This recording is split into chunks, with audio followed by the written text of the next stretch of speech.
Welcome back to Coding High. My name is Anthony, and here's my son, Izzy. And we're wondering, have you ever wondered just how fast these Hot Wheel cars are actually moving on a track? Well, today I was ready to find out just how fast my son's cars were going. Join me on an adventure to see if we can use the coding language Python to see their actual velocity. So what's pictured here is one of my son's Hot Wheel tracks. And one day we were like, how fast are these actually going? And so we came up with the idea of let's use some coding language like Python to figure this out. So for this experiment, we have two main characters, a lightweight blue speedster and a classic yellow Mustang. We want to see how these different weights and designs handle our high speed straightaway that we're going to have on the track. So our goal is to move past the simple guessing and to actually get some data on these cars. So here's the straightaway that we're going to use, and here is the measurement that we need to see how fast it's going.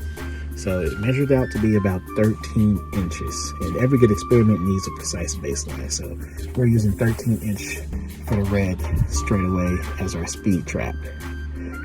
And we're using NumPy, and we're also using OpenCV for tracking and the time library for the frame perfect accuracy. So our first attempt was a complete failure, as the cars launched and the track moved so much that the computer couldn't distinguish the car from the background. On the second try, we saw the same problem. This is the reality of engineering. Even the best code can be a little bit shaky with the sensor. So yeah, best code can't fix a shaky sensor. So we thought on the second try, maybe we'll just have the phone that we were using to record the video on a more stable surface. But what we didn't account for is for the weight of the car moving and the track still being a little bit shaky when it goes over it.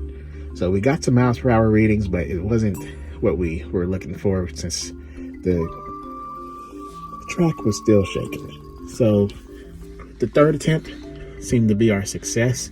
We brought the heavy hitters out in the third attempt and had monster trucks to help stabilize it, and everything looked like this kept the straightaway nice and clear so we could get an accurate reading. So thanks for listening in, and we'll show some more cool videos, so subscribe.